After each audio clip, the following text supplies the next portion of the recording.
자, 이 개발 활동부터죠, 오늘. 맞나요? 개발 활동. 지난주에 관리까지 했죠. 오늘 개발부터 부동산 활동론을 모두 마칠 겁니다. 할 내용이 상당히 많은 편이에요. 좀 잡다하게 많습니다. 개발 활동에서 좀 중요한 주제들을 좀 말씀을 드리면,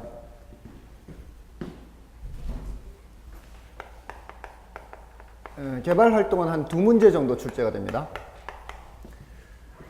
2문제면은 상당히 비중은 낮은 편인데요. 이 분량이 좀 많은 편입니다. 개발 활동에서 그래도 좀 신경을 써야 되는 주제는 부동산 개발의 위험과 타당성 분석. 자, 이렇게. 이 주제가 하나가 있고요. 또 하나는 부동산 개발에서 민간 개발 방식이 있습니다. 여기 이제 많이 좀 출제되는 편이고요. 그나마 내용이 좀 있는 거고요. 다른 것들은 이제 잡다한 용어 정리입니다.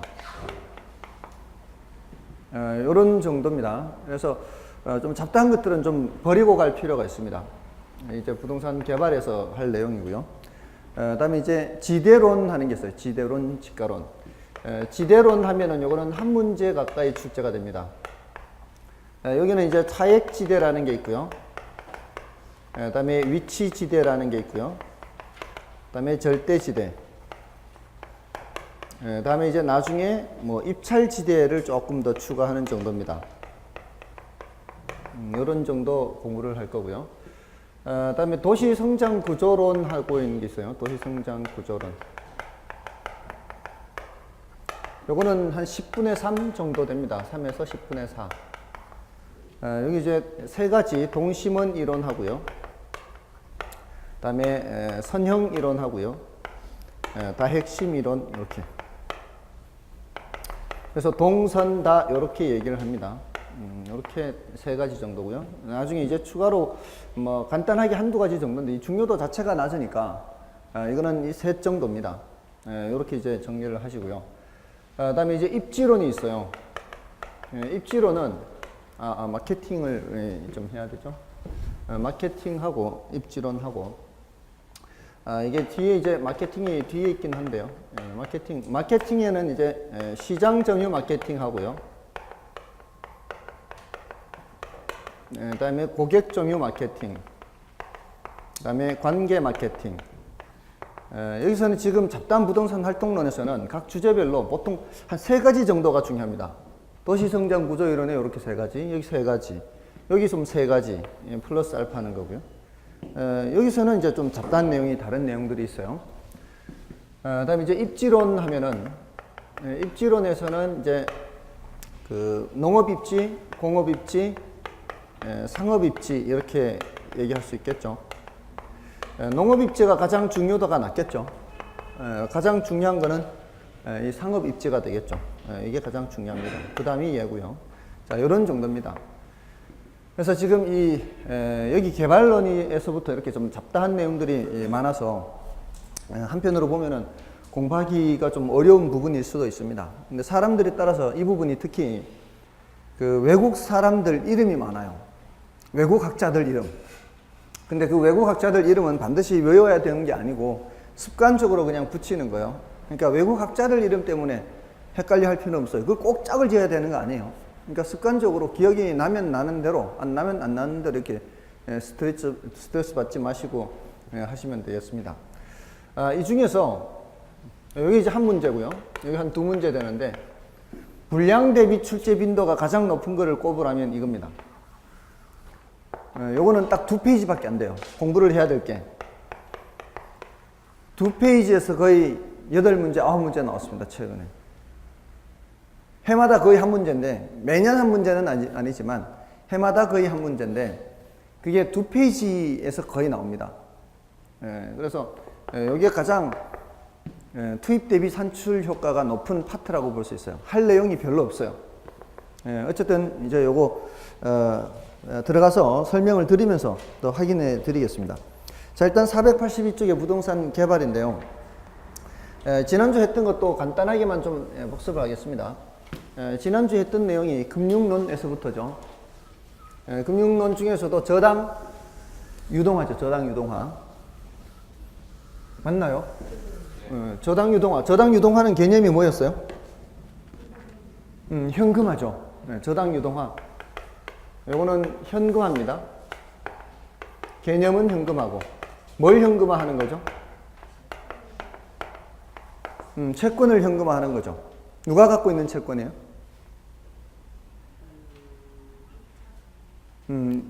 1차 금융기관이 갖고 있는 채권을 현금화하는 거죠. 그래서 유동성을 높이려고 하는 거죠.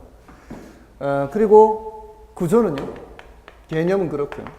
구조는 1차 저당 시장과 2차 저당 시장 이렇게 나눠져 있죠. 1차 저당 시장에서 이루어지나요? 2차 저당 시장에서 이루어지나요? 유동화는 2차 시장에서 이루어지죠.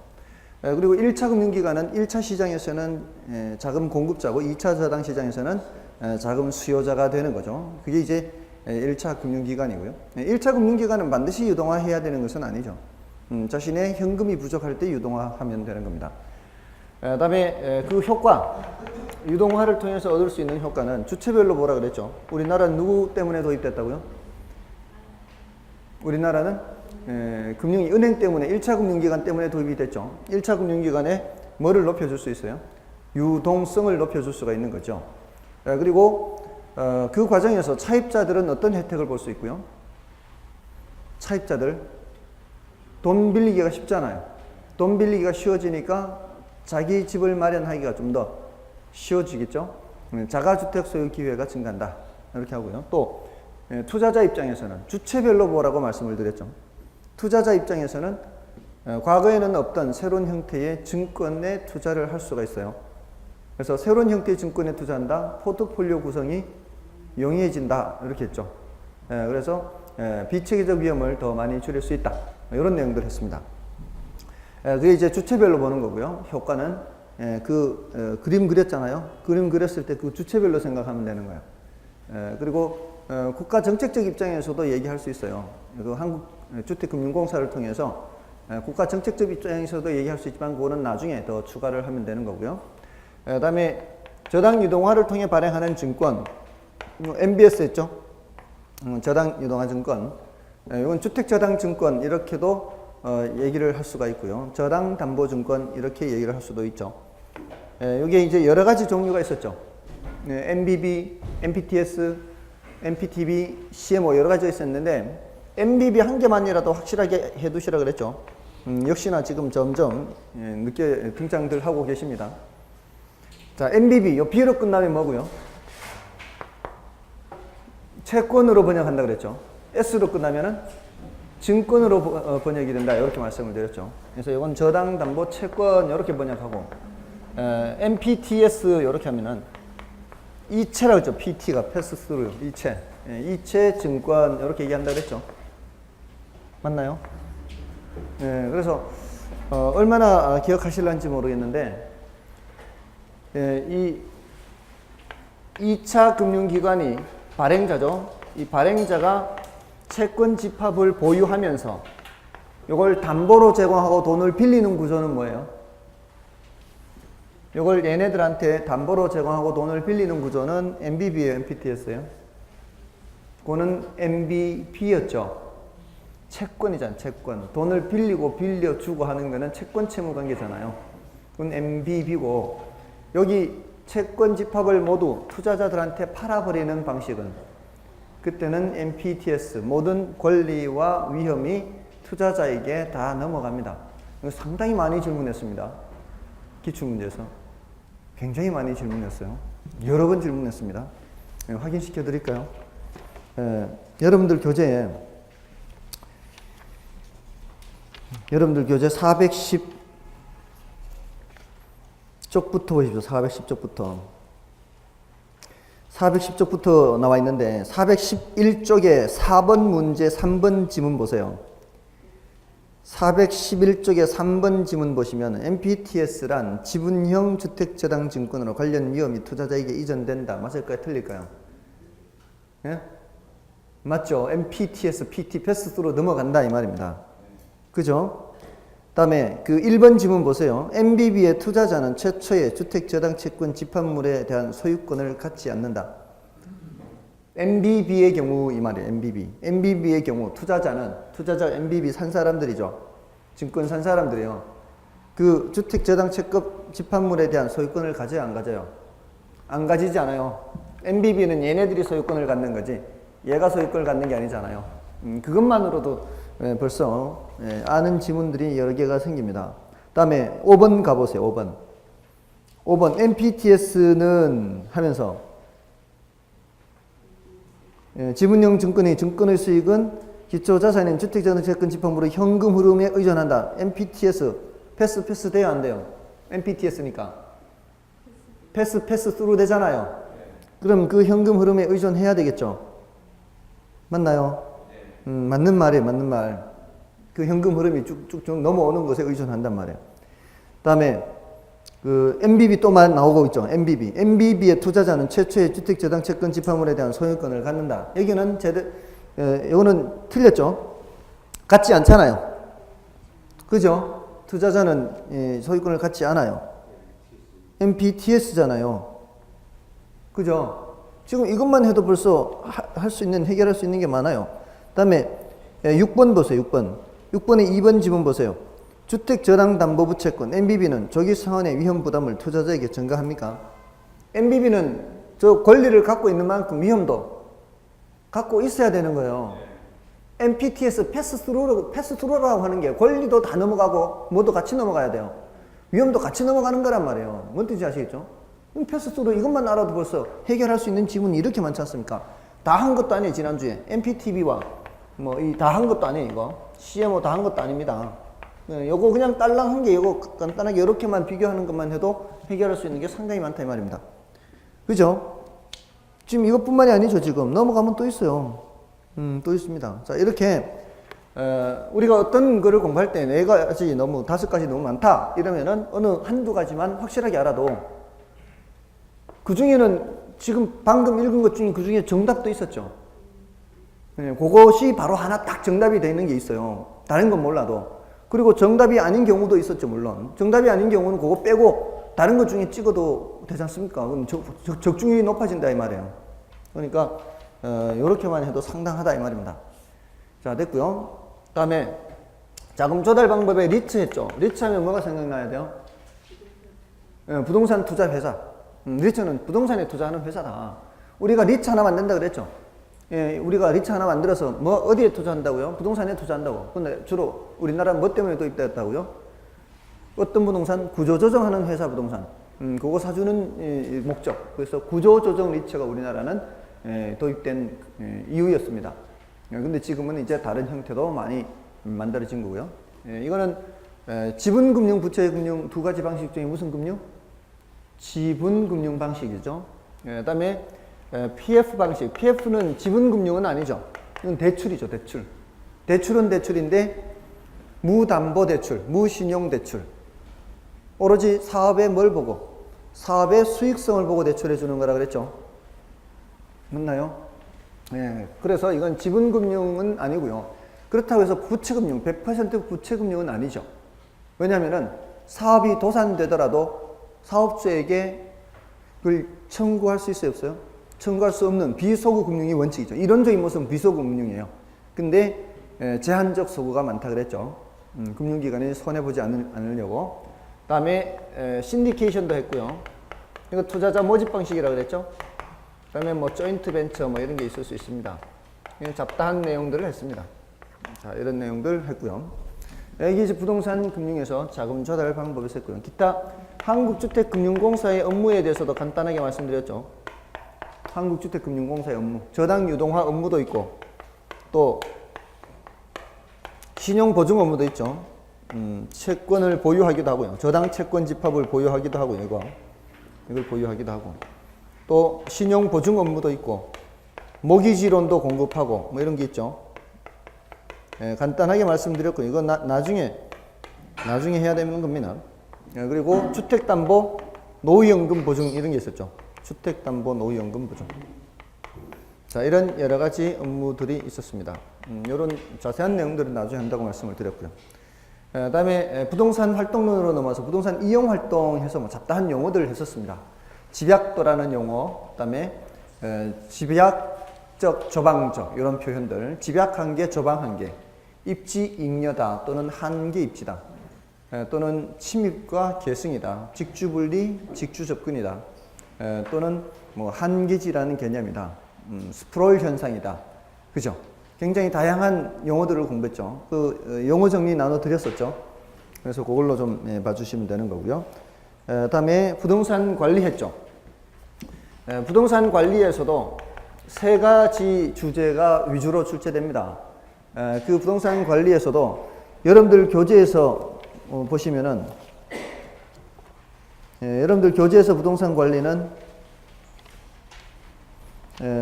476쪽 붙어 있죠. 476, 470쪽 보시면은 얘네들이 주로 어떤 주제였다 그랬어요? 부동산 관리의 영역해서 여기서는 뭐였고요? 부동산 관리 영역 하면은 자부시 했어요. 자부시. 자산 관리, 부동산 관리, 시설 관리. 그다음에 부동산 관리의 방식 하면은요. 또는 내용. 부동산 관리 내용 하면은 법경기 있죠. 법적 관리, 경제적 관리, 기술적 관리 이렇게 세 가지예요. 그다음 부동산 관리의 방식은요. 어떻게 관리하느냐? 이거는 자위혼했죠. 자가 관리, 위탁 관리, 혼합 관리. 여러분들은 이제 장단점 비교해야 된다 그랬고요. 맞죠? 부동산 관리 내용에서는 법적 관리는 주로 권리라는 표현이 들어간다 그랬습니다. 권리라든가 계약, 예약. 경제적 관리는 수익이나 비용, 가치, 가격 이런 관점에서 보는 거고요. 기술적 관리는 위생, 설비, 보안, 보전 이런 거고, 자산 관리는 에셋이라고 했죠. 자산. 부동산만 있는 게 아니고 다른 자산도 존재한다 그랬죠. 그래서 다른 자산도 고려하면서 부동산을 관리하는 것이고요. 그래서 소유주의 부를 극대화하는 관리입니다. 근데 부동산 관리는 다른 거 안 본다 그랬죠. 딱 부동산만 놓고 보는 겁니다. 그래서 부동산의 운영 수익을 극대화시키는 겁니다. 근데 시설 관리는 부동산의 내부 시설을 유지 관리하는 관리가 바로 시설 관리죠. 그러니까 영역이 점점 좁혀지는 겁니다. 그렇죠? 이거 답니다.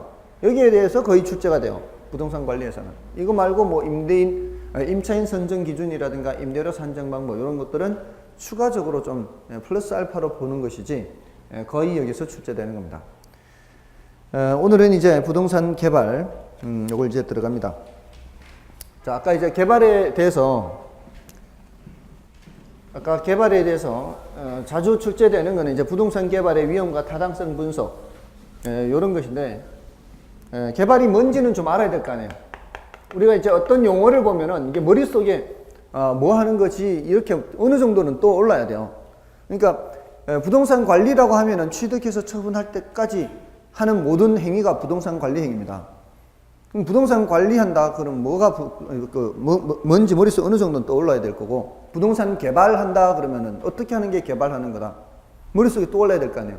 개발하면은 주로 이제 건물 지어서 파는 거죠. 거기가 보통 개발이라 그래요. 건물 지어서 분양하는 거. 근데 그것만 개발인 것은 아닌 것이, 우리 택지 개발 하잖아요. 택지 개발.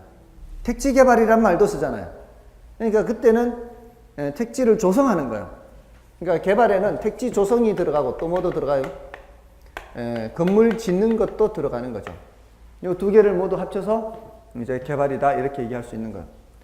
택지 조성하는 거는 요거는 토지 자체를 개량하는 거예요.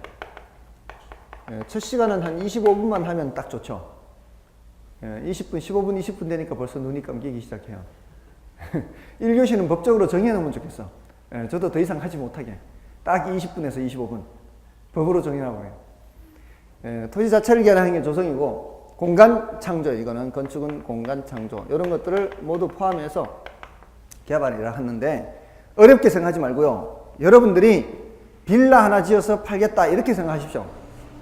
빌라 하나 지어서 분양하겠다. 이게 바로 뭐예요? 개발이에요. 규모가 작든 크든 똑같은 거죠, 그거요. 지어서 파는 거요. 그게 개발입니다. 자, 일단 이렇게 개발을 이렇게 생각하시고요. 다음에 밑에 그 뭐 현장 자원, 상품 자원 이런 건 일단 참고로 보세요. 뭐 중요도는 높지 않으니까. 오른쪽 페이지에 토지 자본이라는 것도 마찬가지예요. 그런 거는 중요 개념은 아닙니다. 참고로 보는 거고요. 다음에 이제 부동산 개발의 분류에서 주체에 따른 분류 있죠. 자, 여기서 공영 개발을 제1섹터라고도 합니다. 정부가 하는 거를 제1섹터라 그래요. 그럼 민간이 하는 거는 제2섹터라 그래요.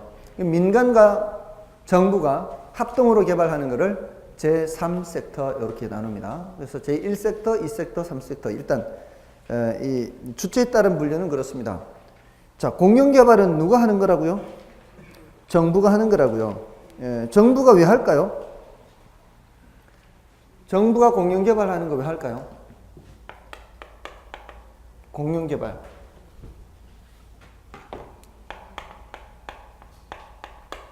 공영 개발 필요성 요 얘기는 정부가 왜 할까요? 이거는 정부가 시장에 왜 개입할까요? 이 얘기하고 똑같아요. 정부의 시장 개입 필요성하고 공영 개발 필요성하고 똑같습니다. 두 가지 얘기를 했었죠.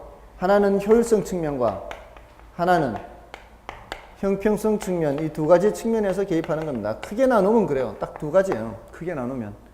근데 이 효율성 측면은 지난번에 시장 개입 필요성에서는 시장 실패를 수정하기 위해서 이렇게 했잖아요. 형평성 측면은 사회적 목표를 달성하기 위해서 이렇게 했죠. 이렇게 달성하기 위해서. 자, 이런 것 때문에 하는 거예요. 효율성과 형평성 측면에 정부가 공영 개발하는 거예요. 자, 근데 여기서 말하는 공영 개발은 여러분들 공법에서 배우시는 매수 수용 방식을 전제로 하는 거예요. 매수 수용 방식. 공법에서 혹시 나갔나요? 매수 수용 방식. 했죠? 지금 다들 지금 거의 혼이 빠진 것 같아요. 했죠? 그 공영 개발은 직접 개입, 간접 개입, 토지 이용 규제 이 세 가지 중에 어디에 속할까요? 직접 개입이 앞에서 했단 말이에요. 정부의 시장 개입 필요성도 했고 또 뭐 했어요? 정부의 시장 개입 수단도 했습니다. 어떻게 개입할래 했단 말이에요. 어떻게? 이때 정부가 직접 선수로 뛰는 방법, 수요자, 공급자 역할을 하는 방법도 있고 또 보태주는 거예요. 지원해주고 보조해주고 간접 개입도 있고 또 뭐가 있어요? 토지 이용 규제가 있죠. 맞나요? 다시 한번 되짚어 보는 거예요. 조금은 이제 다시 기억할 수 있게끔. 그러니까 이 공영 개발은 이 두 가지 측면에서 개입을 하고요. 정부의 개입 수단에서는 어떤 개입에 해당한다고요? 여기 직접 개입에 해당하는 거예요. 직접 개입. 정부가 직접 개발하는 거예요. 됐나요? 자, 그렇게 해서 좀 생각해 두시면 되고요. 다음에 넘어가시면은 장점과 단점이 있죠. 자, 이거는 뭐를 전제로 해서 장점과 단점이라고요? 매수, 수용 방식을 전제로 한 장점, 단점을 말하는 겁니다. 아시겠죠? 됐나요? 매수, 수용 방식을 전제로 한 단점, 장점이에요. 장점, 단점. 자, 그거는 좀 체크를 해야 되는데 나중에 하겠습니다. 이번 순환은 지나가고요. 이번 순환은 그 민간 개발. 자, 요 내용들을 좀 살펴보겠습니다.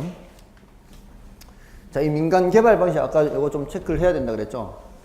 요거 시험에 자주 언급되는 편입니다. 그 민간 개발은 이제 제2섹터라 그랬죠. 그 왼쪽에 이제 그 왼쪽 페이지 484쪽에 있는 거는 참고로 보시면 되고요. 오른쪽으로 와서 이제 여기가 해야 될 내용입니다. 민간 개발의 유형에서 자체 개발 사업 있죠. 여러분들 개발하기 위해서는 뭐가 있어야 될까요? 일단 땅이 있어야 되죠. 또 뭐가 있어야 돼요? 돈이 있어야 되죠. 또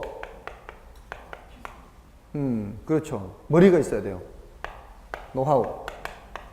이 세 가지가 한 사람한테 다 있으면 어떻게 하면 돼요? 한 사람한테 다 있으면 지가 하면 되는 거예요. 이게 자체 개발이에요. 그죠? 근데 셋 중에 하나라도 모자라면은 같이 해야 될 거 아니에요. 누군가 하고. 그게 바로 밑에 나오는 공동사업이에요. 공동사업. 같이 하는 게. 됐나요? 자, 같이 하는 게 공동사업인데 그 중에서도 특히 리얼부터 먼저 말씀을 드릴게요. 리얼하고 그 넘어가면은 토지 신탁 방식하고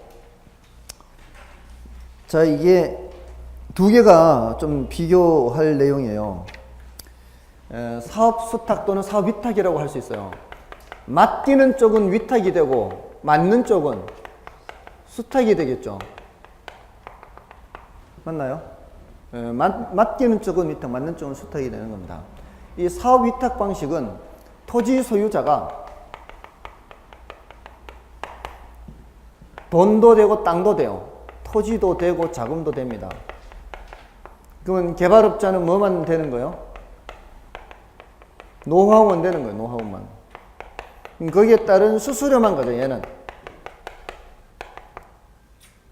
지금 토지 소유자 땅도 있어요. 돈 필요하다 그러면 필요할 때마다 돈 다 대줍니다. 예, 노하우만 제공해요. 거기에 따른 수수료만 가져갑니다. 이런 방식에서는 이 사업의 명의가 누구 명의로 진행이 되겠습니까? 얘 명의로 진행될까요? 얘 명의로 진행될까요? 토지 소유자 명의로 진행되죠. 땅도 필요할 때마다 자금 다 대주고 얘는 그 노하우만 제공하는 겁니다. 예, 사업의 명의가 누구 명의로 진행된다고요? 토지 소유자 명의로 진행됩니다. 자, 이때는 수익금이 누구한테 갈까요? 수익금이 토지 소유자한테 가겠죠. 얘는 수수료만 가져가고요. 자, 근데 사업위탁 방식 그런데 토지 신탁 방식은 여러분들 신탁이란 말 들어보셨나요? 신탁이 어디서 나옵니까? 신탁이 어디서 나와요? 민법에서 했나요? 민법에서 했어요? 신탁이 나오는 데가 민법 말고 다른 데 없나요? 아, 등기법에도 나옵니까? 맞다. 거기도 나올 수 있겠네. 등기할 때. 그 등기 원인이라는 거 하죠. 그게 이제 매매를 원인으로 한 소유권 이전 등기, 또 상속을 원인으로 한 소유권 이전 등기, 증여를 원인으로 한 소유권 이전 등기, 신탁을 원인으로 한 소유권 이전 나오죠. 네, 그럴 때. 그러니까 신탁이라고 하는 거 하면은요, 소유권이 이전이 돼요. 소유권이. 근데 이 신탁이 토지 소유자한테 있는 소유권이 누구한테 넘어간다고요? 신탁회사한테 넘어가는 거죠. 또는 이제 개발업자가 신탁회사가 될 수도 있고요. 여기서 소유권이 이전이 된다고요. 이게 특징이라고요. 이거는 형식적 이전입니다. 형식적. 형식적으로 소유권이 이전돼요. 실질적으로는 누구 거라고요? 실질적으로는 토지 소유자고 신탁회사한테 이렇게 넘어가는 거예요. 그럼 일단 명의가 넘어갔죠? 명의가 넘어가면은 토지 소유자가 이제 딴짓 못해요.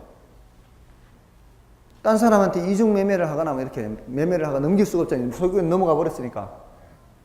예, 그리고 이 신탁회사는 신탁 계약을 작성할 거 아니에요. 둘이서. 신탁 계약의 내용이 뭐예요? 이 토지를 개발해서 어떻게 해서 돈 벌면 당신네들 스스로 다 하고 챙기고 남는 거 수익금을 나한테 주세요. 이 소리잖아요.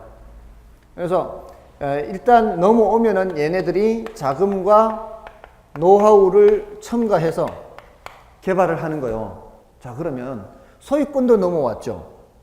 신탁회사 앞으로. 자금도 누가 알아서 조달하는 거예요. 신탁회사, 개발업자가 알아서 조달하고 노하우도 추가해서 개발하면은 실적으로 배당은 실적 배당. 누구한테 실적 배당하는 거예요? 여기는 수익자라 그래. 수익자. 이 토지 소유자와 수익자가 같은 게 보통이지만 다를 수도 있다 이 말이에요. 다를 수 있죠. 얼마든지. 여러분들 보험 가입할 때도 이게 계약자가 있으면은 수익자가 있잖아요. 피보험자가 있잖아. 피보험자. 그죠? 피보험자가 이렇게 보험 이제 이 보호 대상이 되는 사람이 피보험자죠. 그 수익자는 다른 사람일 수 있죠. 얼마든지 지정할 수 있잖아요. 내가 죽으면은 거기 보통은 이렇게 하죠. 법정 상속인이라고 하죠. 보통은 법정 상속인 이렇게 하는데 혹시나 또 모르니까 그게 다 애 이름으로만 이렇게 또는 반반씩 이렇게. 제가 보험 계약하는데 그냥 쉽게 그냥 법정 상속인이라고 하면 되지 않냐고 이렇게 그랬더니만 그 보험 설계사가 이게 혹시나 나중에 어떻게 될지 모른다고 반은 배우자, 반은 애 앞으로 이렇게 하라 그러더라고. 혹시나 어떻게 될지 모른다고. 애가 아직 크지 않은 상황에서 법정 상속인 해버리면 애한테 갈 몫을 다 엄마가 다 친권을 행사하죠. 그러면은 애를 위해서 제대로 행사를 안 할 수도 있다.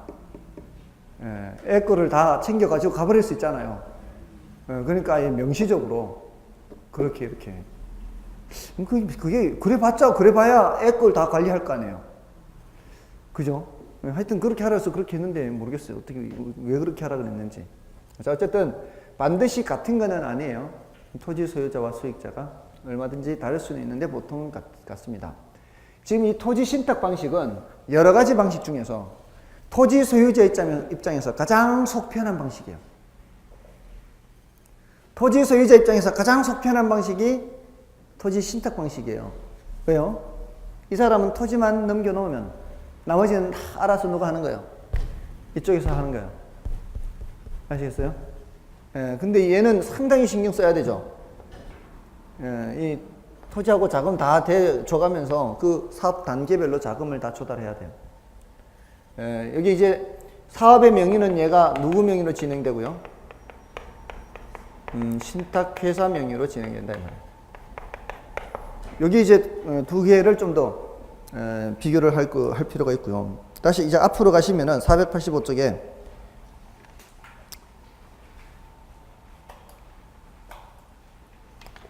그 지주공동사업의 등가 교환 방식 있죠. 등가 교환 방식은 키워드가 뭔가 하면은 키워드가 그 두 번째 줄 끝에 보시면 토지 소유자와 개발업자가 토지 평가액과 건축비 비율에 기초하여 이렇게 나오죠. 그게 키워드예요. 예를 들어서 자 이렇게 토지 가액이 4억인데 거기 개발업자가 6억을 들여서 건물을 지었어요. 자 그러고 나서 지금 이 총 투입 자금 비율이 4대 6이죠. 요거를 이제 면적을 어떻게 한다고요? 이 면적을 몇 대 몇으로? 4대 6으로 나누는 거예요. 4대 6으로. 이게 이제 자금 비율로 나누는 거죠. 여기서는 어떻게 돼 있어요? 지금 건축 면적을 나누는 거죠. 면적을. 근데 이런 방식만 있는 게 아니에요. 면적을 나눌 수도 있고요. 거기에다가 이럴 수도 있어요. 지금 이거를 구분 소유하지 않고요. 통으로 하나의 소유주로 등기부를 통으로 한 개 만드는 거예요. 통으로 등기부를 한 개 만들면 원래 이 토지 소유자가 이거 갖고 있었죠. 그 다음에 개발업자가 건물 지었잖아요. 그러면 그냥 그 액면 그대로 보자면 이 건물 소유주는 누구예요? 개발업자. 토지 소유자는 그냥 토지 소유자 이렇게 돼 있잖아요. 그러면 토지 소유자가 갖고 있는 땅 위에 개발업자가 건물을 갖고 있는 셈이 되잖아요. 이러면 토지 소유자와 건물주가 다르잖아요. 그러니까 이렇게 하는 거예요. 이 4억의 60%를 개발업자 명의로 해주는 거예요. 개발업자 명의. 공유지분 등기하는 거예요. 공유지분. 그러면서 이 6억, 건물 6억의 40%를 누구 명의로 해주는 거예요? 토지 소유자 명의로 해주는 거죠. 자, 그러면은 4억의 60% 2억 4천이죠. 6억의 40% 2억 4천이죠. 이걸 어떻게 한다고요? 서로 바꾼다고요. 교환한다고요. 그렇게 할 수도 있어요. 공유지분으로 등기하는 공유지분. 그러면 토지도 몇 대 몇? 토지도 4대 6, 건물도 4대 6 됐잖아요. 그럼 전체를 4대 6으로 갖게 되는 거잖아요. 됐나요? 네, 그렇게 나눌 수도 있어요. 뭔지 아시겠죠? 이거는 통으로 등기할 때죠. 통으로. 등기부 한 개 통으로 할 때. 뭔지 아시겠어요? 다음에 이걸 분양할 수도 있잖아요. 분양하면은 분양 수익금이 들어오죠. 분양 수익금을 몇 대 몇으로 나눌 수도 있어요. 수익금을 4대 6으로 나눌 수 있어요. 다 뭐가 되는 거예요? 다 등가 교환 방식이에요. 등가 교환 방식은 공통점이 뭐예요? 투입 자금 비율로 나눈다는 거예요. 여기서는 어떤 예를 들어 놓은 거예요? 여기서는 면적을 나누는 것만 예를 든 거예요. 면적. 완성된 건물의 건축 면적을 이렇게 하고 있죠. 예, 그 비율에 기초하여 이게 이 특징이고요. 다음에 공사비 대물 변제형은 공사비를 대물로 주는 물건으로 주는 거예요. 공사비에 해당하는 만큼을 뭐로 준다? 물건으로 준다 이렇게 되는 거고요. 그다음에 분양금 공사비 지급형 이거는 이게 순서가 공사비를 분양금으로 지급한다 이렇게 하는 게 더 난데 지금 공사비를 뭐로 지급한다고요? 분양금으로 주는 거죠. 이건 분양 수입이 발생하면은 그 중에서 이 분양금으로 주겠다 이 소리입니다. 이런 정도 간단하게 그 뜻만 알면 되는 것들이에요. 넘어가시고요. 다음에 비협이 아까 투자자 모집형 있죠. 이거는 앞에서 지난주에 신디케이션 했죠. 투자자 모집. 지난주에 했던 그거예요. 어떤 경우에 한다 그랬어요, 이게? 개발업자가 자금이 부족할 때. 이 투자자가 뭐 되는 사람이요? 돈 되는 사람들이요. 돈 되는 투자자들 모집하는 겁니다. 자금 부족할 때 하는 얘기예요. 다음에 컨소시엄 구성 개발 방식. 컨소시엄 들어보셨어요? 컨소시엄은 뭐예요? 컨소시엄은 이거예요. 여러분들, 우리나라 업체가 브라질에 고속철 사업 수주 경쟁에 뛰어드는 것 혹시 기억하시나요? 아시나요? 예전에? 우리나라 업체가 브라질에 고속철 사업한다고 했을 때 우리나라에서도 갔어요. 우리나라, 일본, 프랑스 여러 나라 업체들이 있을 거 아니에요. 그럼 우리나라 누가 갔을까요? 브라질 고속철 사업에. 예? 코레일. 코레일이 가면은 그 브라질에는 그 고속철 깔려면은 밀림을 뚫고 가야 되는데 코레일에서 벌목할 수 있을까요? 코레일에서 차량까지 제작해요? 코레일은 뭐만 해요? 그 시스템만 알죠, 시스템. 운영하는 시스템. 자, 그거 하려면 그 브라질에 고속철도 깔려면은 벌목해야 되죠. 노반, 길을 닦아야 될 거 아니에요. 토목해야 돼, 토목.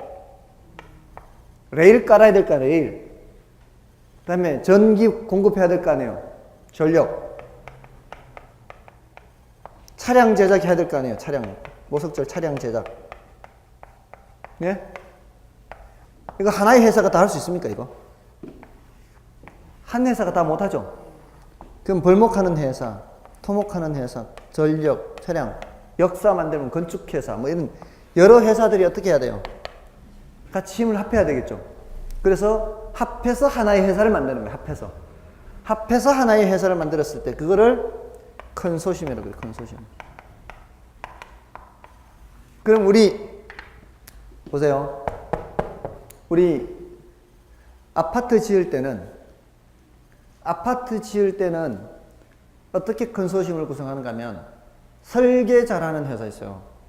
주부들이 동선이 아주 편리하게 그렇게 설계 잘하는 회사하고 수납 공간 같은 거 적재적소에 잘 만들고 이 주부들이 아주 편리하게 사용할 수 있도록 설계 잘하는 회사가 있어요. 근데 설계 잘한다고 해서 시공 잘하는 거 아니에요. 그죠? 설계는 잘해도 시공은 또 못하는 회사일 수 있거든요. 그러니까 어떻게 하는 거예요? 설계 잘하는 회사하고 시공 잘하는 회사하고 하자가 거의 없게 또 분양 잘하는 회사하고 자금 동원 능력이 뛰어난 회사하고 이런 회사들이 힘을 합쳐서 개발 사업을 하는 거죠. 그러면 성공 가능성이 높겠죠. 그죠? 근데 반드시 그렇지가 않다는 게 문제예요. 왜냐하면은 사공이 많으면 배가 산으로 가요. 컨소시엄 방식은 가장 큰 장점은 각 회사의 각 분야별 장점을 취합해서 할 수 있는 장점은 있는 반면에 이게 사공이 많잖아요. 그럼 수익금을 어떻게 나누어? 이 의견의 부분, 이해관계를 조정하는 게 이제 쉽지 않아요. 그런 단점이 있어요. 이 컨소시엄 구성 개발 방식이요. 다음에 오른쪽에 토지 취득 방식에 따른 분류, 환지 방식. 이거 저기서 하죠, 공법에서. 매수 방식, 이게 매수 수용 방식을 말하는 거죠. 이거 공법에서 하잖아요. 그다음에 3번은 혼합 방식은 이것도 공법에서 하죠. 이거 1번과 2번을 더한 게 3번이요. 간단하잖아요. 신탁 개발 이거 있잖아. 신탁. 이게 토지 신탁이 괄호 4번이에요. 됐나요? 신탁 개발은 이거예요. 형식적으로 소유권을 이전해서 하는 거예요. 그럼 끝난 거예요. 앞에서 다 했어요. 없습니다. 할 게. 다음에 이 뒤로 넘어가면 전부 다 이제 단어 정리입니다. 단어 정리. 단어 정리요. 신개발은 할 거 없습니다. 할 거 없고요. 다음에 재개발에서는 그 재개발의 구분에서 정비 사업의 유형에 따른 구분, 이거는 공법에서 하니까 됐고요. 다음에 오른쪽에 동그라미 2번에 시행 방법에 따른 구분 있죠. 여기 기역, 니은, 디귿, 리을 해서 그 단어만 좀 체크하면 돼요. 보전 재개발의 보전, 수복 재개발의 수복, 계량 재개발의 계량, 철거 재개발의 철거, 이 단어 4개만 체크하면 돼요. 이거. 이 중에서 가장 쉬운 단어가 뭐예요? 철거 확 밀어버리면 되죠. 간단하죠. 자, 그럼 이제 보전, 수복, 계량 보세요. 보전, 수복, 계량. 보전이란 단어의 뜻이 뭐예요? 보전은 현상 유지란 뜻을 갖고 있지 않나요? 눈 뜨세요. 보전, 현상 유지, 현상 유지. 수복은 복구시킨다는 얘기고요. 다음에 계량이에요. 자, 뜻을 질문을 해보겠습니다. 현상 유지. 자, 여기서는 노후화된 게 있을까요, 없을까요? 현상 유지시키겠다는 거는. 현상 유지시키겠다는 거는 노화된 게 없다는 뜻이에요. 그러니까 이거는 방지하는 거예요. 방지하기 위한 거예요. 근데 수복은 복구죠. 이 소리는 노화된 게 있다는 얘기, 없다는 얘기예요. 노화된 게 있다는 얘기죠. 그런 게 이제 복구예요. 계량은요, 뭔가를 더 좋게 하는 거잖아요. 개선시키고 또 추가를 하고 첨가하는 거, 추가하는 거예요. 첨가 또는 확장하는 거, 이런 게 계량이에요. 이 단어만 알면 끝이에요. 더 이상 할 게 없어요. 그렇게 찾아가면 되는 거예요. 됐습니까? 보전은 방지하는 겁니다. 예방, 방지하는 거. 수복은 대부분의 시설은 그대로 두지만 뭐를 복구시키는 거예요. 노후화된 거 복구시키는 거. 됐죠? 자, 다음에 외관에 따른 분류. 이것도 단어 정리해요. 유형개발, 무형개발, 복합개발. 유형은 물리적 변형이 초래돼요. 그러니까 이거는 뭐예요? 뭐 자르고 절토, 성토, 복토 뭐 이런 거 있죠. 형질 변경하잖아요. 형질 변경. 그러면은 이게 유형개발이고, 무형개발은 물리적 변형은 초래되지 않아요. 그렇지만 이용 상태의 변경을 초래하는 행위예요. 그러니까 농지지역이 주거지역으로 바뀌어 보세요. 농지지역이 주거지역으로 바뀌면 토지 이용 가치가 올라가죠. 용도지역 변경 고시를 합니다. 농지지역을 무슨 지역으로? 주거지역으로 용도지역을 변경 고시합니다. 그럼 변경 고시하면은 바로 물리적 형상의 변형이 있나요? 변경 고시하는 순간 물리적 변형이 발생하는 건 아니죠. 그렇지만 이용 가치는 올라가죠. 이걸 뭐라고 한다고요? 무형개발이란, 무형개발. 물리적 형상의 변형은 없지만 개발이라고 표현을 한다고요. 근데요, 이거는 정말 학자들이 정말 밥 먹고 쓸데없이 하는 짓이에요. 이런 거 해서 뭐 하겠다는 거예요, 도대체. 그렇지 않나요? 그 유형개발, 무형개발 구분해서 뭐 하려고 그래요? 사실 아무 의미 없는 거죠. 그리고 복합개발은 그거 섞여 있는 게 복합개발이고. 사실 이건 뭐 별로 중요한 것도 아니다, 이 말입니다. 다음에 넘어가시면은 부동산 개발의 과정이 있죠. 요 부동산 개발의 과정은 중요도가 좀 낮아요. 한 번쯤 출제가 됐었는데 그렇게 중요도가 높지는 않습니다. 다만 이제 주의할 거는 4번의 타당성 분석 단계는 좀 읽어 보십시오. 그 타당성 분석 단계는 뒤에서 이제 한 번 더 얘기합니다. 뒤에 가면 이제 타당성 분석 나옵니다. 타당성 분석이 이제 가장 중요한 단계이긴 하고요. 자, 거기 이제 세 번째를 보겠습니다. 세 번째. 반가로 3번. 타당성 분석으로부터 나온 결과가 비록 동일하다고 하더라도 개발업자에 따라 채택될 수도 있고 그렇지 않을 수도 있다. 그것은 개발업자마다 요구 수익률이 서로 다를 수 있기 때문이다. 그러니까 이 타당성 분석의 결과가 이제 나왔다 해도요. 그게 개발업자마다 이 요구 수익률이 다르기 때문에 어떤 사람은 개발하고 어떤 사람은 개발하지 않을 수 있다 이런 얘기입니다. 다음에 금융 및 협상 단계, 건설 단계, 마지막에 마케팅 단계가 있는데 이거 좀 조심해야 돼요. 이게 사실 마케팅이라고 하는 거는 어떤 마지막에 이렇게 갖다 놓을 만한 게 아니에요. 오해하면 안 돼요. 마케팅이라고 하는 거는 처음서부터 끝까지 다 조금씩 녹아 들어가 있어요. 그래서 마케팅이라고 하는 것은 개발의 초기 단계부터 이루어진다. 이렇게 돼 있죠, 그게. 반가로 2번에. 그거 조심해야 돼요. 그리고 쇼핑센터나 대규모 사무실 건물 등은 중요 임차인, 정박 임차인이죠. 요거를 사전에 확보하는 것이 중요합니다. 자, 요거는 중요 임차인이라고 하는 것은 어떤 사람들을 말하는가 하면은 대형 금융기관의 지점들 있죠. 국민은행 무슨 지점 하잖아요. 그럼 얘네들은 한번 자리를 잡으면은 잘 옮기지 않죠. 자리를 잘 안 옮깁니다.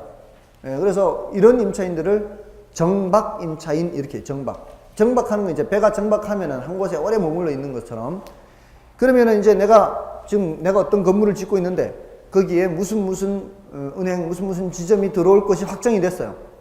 그럼 어떻게 막 광고하기 좋죠. 현수막 걸죠. 그런 게 이제 초기 단계에 그런 중요 임차인을 확보한 것입니다. 자, 됐고요. 자, 지금 개발 들어와서 지금 잡다하게 했죠. 부동산 민간 개발이 여러 가지 했어요. 사업 위탁, 토지 신탁 방식 여러 가지 요거 위주로 했고 나머지는 지금 계속 이런 단어 뜻이었어요. 보존 재개발, 수복 재개발, 개량 재개발, 또 1섹터, 2섹터, 3섹터, 또 조금 전에 어떤 단어였어요? 유형개발, 무형개발, 복합개발 이 단어 뜻입니다. 그 내용이 있는 거는 이제 492쪽에 부동산 개발의 위험과 타당성 분석 요게 또 내용이 좀 있어요. 그래서 요거는 좀 쉬고 말씀을 드리겠습니다.